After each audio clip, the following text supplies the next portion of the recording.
Salam alaikum à tous mes très chers abonnés. Aujourd'hui on se retrouve pour une nouvelle face cachée, mais pour vous parler d'un très gros gang, l'un des plus gros gangs américains, pas juste l'un, le plus gros gang d'Amérique. Pas le MS-13 mais un autre. Aujourd'hui on est là pour vous en parler avec l'IA. C'est votre petite série du dimanche soir, voilà tout simplement, avant d'aller le lendemain matin en cours, hein, voilà. C'est votre petite dernière vidéo avant d'aller en cours. Donc l'IA va vous en parler un peu de ce gang qui est vraiment super dangereux, qui est le gang le plus dangereux des États-Unis, je vous le répète. Donc ça va vraiment être, je pense, une vidéo intéressante pour vous. J'espère que vous allez kiffer. Je vous passe l'IA.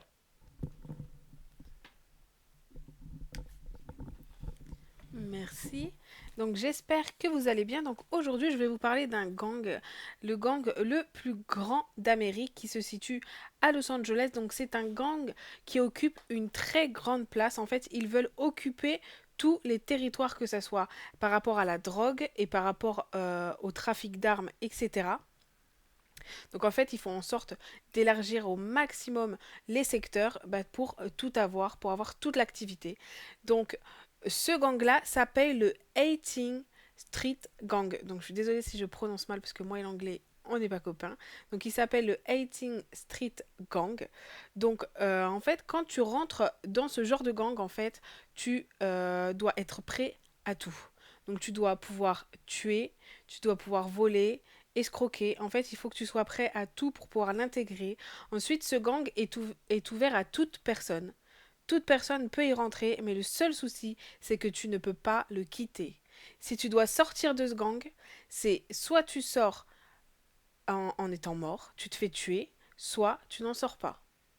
Donc voilà, t'as pas le choix. Tu rentres, t'es sûr de vouloir y rester, parce que si tu décides de sortir, tu te fais descendre. Donc voilà. Ensuite, c'est un gang qui contient plus de 20 000 membres. Donc c'est énorme. Plus de 20 000 membres, majoritairement des latinos, mais comme je vous ai dit, ils recrutent tout le monde, mais la plupart des personnes voilà, sont latines. On dit latine. Je sais pas. Voilà, bref, Latino. c'est des latinos, voilà. Donc ce gang ne ressemble à aucun autre. Ils sont en fait ce gang est un gros gang mais qui est composé de plusieurs groupes en fait. Ils appellent ça des cliques de différents endroits avec différents petits gangs. En fait, c'est tout plein de petits gangs qui rentrent dans ce grand gang et on les appelle les 18 Street Gang. Donc voilà, mais c'est tout plein de petits gangs qu'on appelle des cliques. Et en fait, il y a toujours hop, des chefs à chaque clique, mais aucun des chefs ne côtoie les autres chefs. En fait, ils ne se connaissent pas. Il côtoie le sud-ouest, Voilà, quoi. ils côtoient la personne le plus haut placé dans la 18 Street Gang, mais ils ne côtoient pas les petits chefs. Ensuite, pour recruter, il se sert beaucoup aussi des prisons parce qu'il y a énormément de membres du gang, des gangs qui sont en prison et en fait, ils se réunissent en prison et ils recrutent également en prison. Donc je vais vous dire un petit peu comment ce gang s'est créé et de quelle façon ce gang s'est créé. Donc c'est au début des années 1960, des immigrants de l'Amérique du Sud et de l'Amérique centrale, des Noirs et des Coréens, se sont installés dans un secteur qui se situe juste à l'ouest du centre-ville de Los Angeles. Et dans ce secteur, en fait, il y avait un gang mexicain qui s'appelle le C-Forting qui dirigeait ce secteur. Donc, les personnes ont voulu y rentrer, mais juste les personnes mexicaines avaient le droit d'y rentrer.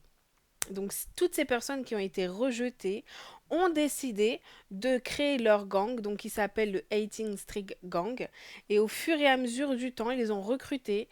Et ce qui a fait leur force à ce gang, c'est qu'ils recrutaient toute personne. Donc du coup, le gang s'est amélioré. Beaucoup de personnes ont été recrutées, donc ils ont vite pris en grandeur, en ampleur. Et donc petit à petit, ils ont marqué le territoire par rapport au gang mexicain et ils se sont imposés finalement en 1980. Ils sont montés en flèche et du coup, ils se sont imposés comme le meilleur gang.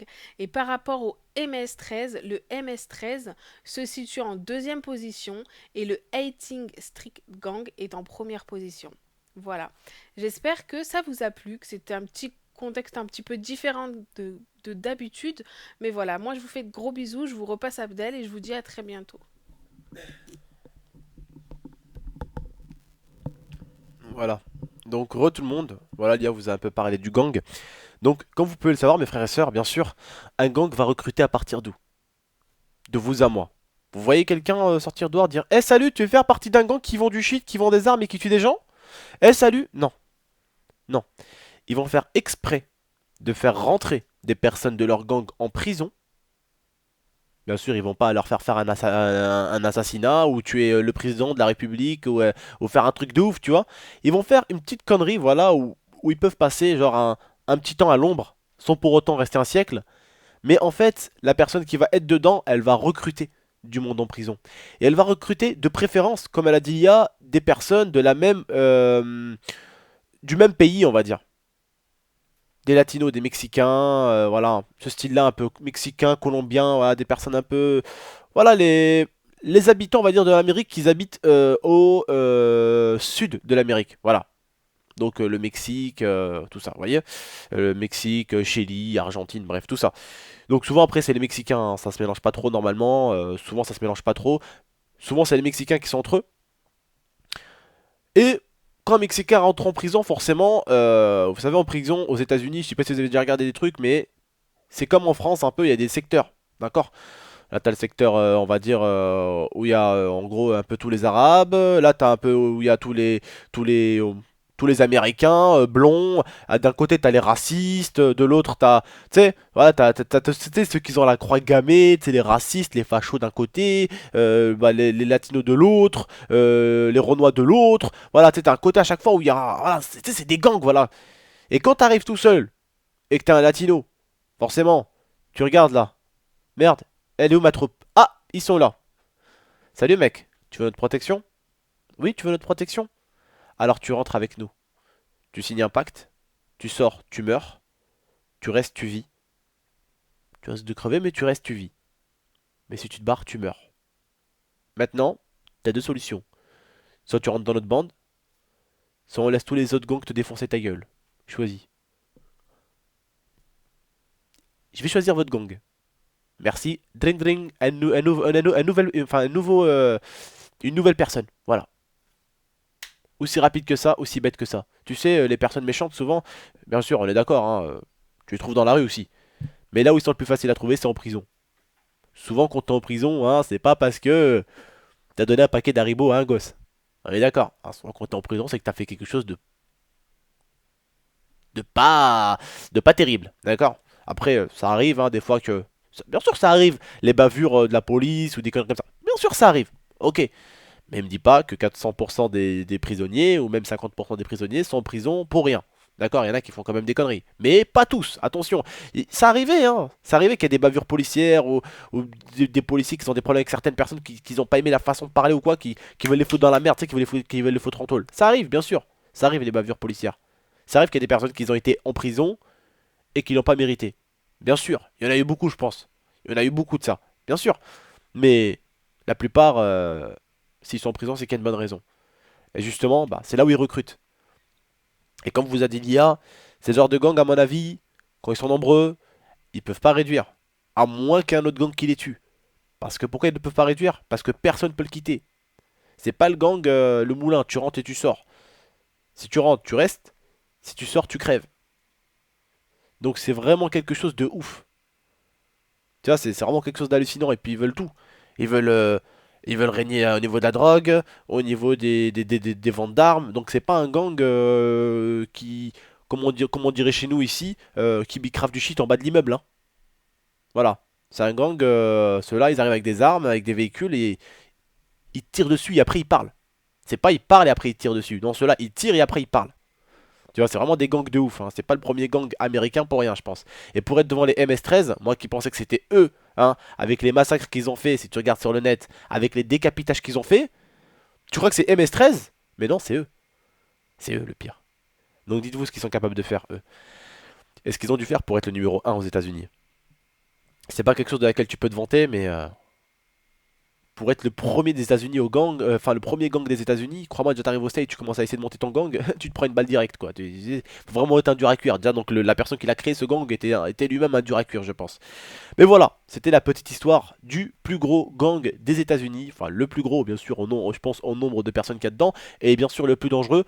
Voilà, frères et sœurs, j'espère en tout cas que vous avez kiffé. J'espère aussi que vous avez kiffé la nouvelle intro. Voilà, c'est un abonné qui me l'a fait. Je le remercie en tout cas pour cette nouvelle intro. J'espère qu'elle vous a fait plaisir. Ça change un peu du visuel, un peu d'intro. Et ça change un peu, on va dire, de l'audio aussi au niveau de l'intro. J'ai vraiment voulu un peu vous changer tout. Voilà, la cam. On va dire, j'ai voulu aussi vous changer l'arrière-plan de la chambre aussi. Vous avez pu remarquer qu'avant il y avait le drapeau. Maintenant, voilà, il y a des posters. Ça change un peu. Ça fait plaisir pour les yeux. Donc, j'ai changé pas mal de choses pour vous refaire un peu du renouveau parce qu'il y en a certains qui me suivent depuis maintenant 2 ans, il y en a certains qui me suivent depuis 1 an et demi, donc forcément il faut leur remettre un peu des choses nouvelles. Donc n'hésitez pas à mettre un gros j'aime, je compte sur vous. N'hésitez pas non plus à la commenter, à la partager et mettez-moi vraiment plein de j'aime et ça me ferait plaisir au moins aussi pour l'intro qui a été faite pour me dire que vous l'avez kiffé. Merci à vous les frères et sœurs, je vous remercie et on se retrouve à la prochaine pour de prochaines vidéos. Ciao tout le monde, prenez soin de vous et prenez soin de la famille. Encore une fois de plus, gros bisous à tous et tchuss tout le monde.